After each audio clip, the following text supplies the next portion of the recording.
I kind of That's tie it fascinating. to in the late 90s and early 2000s, there was a lot of debate about America's economy being service based and that we weren't Mm, producing anymore.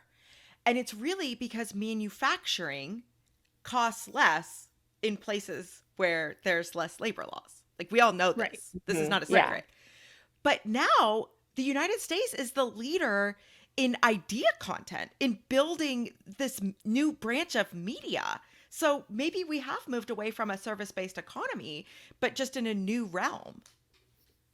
That's so interesting. I've never thought of it that way. But yeah, I mean, I think there's a lot. It's also there's a reason that the content creator influencer industry is so American and such a uniquely American phenomenon. Like obviously it exists in Asia, Sure, especially in sure. other countries, but it's so it's so ingrained in American culture in a way that it's Absolutely. really not in other. And I think it's because of our individual, like we have this hyper individualistic society. And it's also like, Hmm.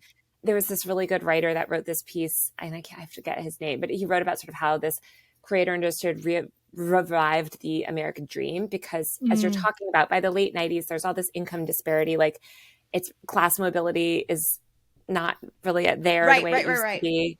And so it was like this notion of like, oh, can anybody make it in America anymore? And when the right. internet and social media came, Wow. they sell this idea of like anyone can make it. Just work hard enough. You could be the next big, thing. And so it's just kind of interesting to think about it in the frame of like that American That thought. is And nuts. Like how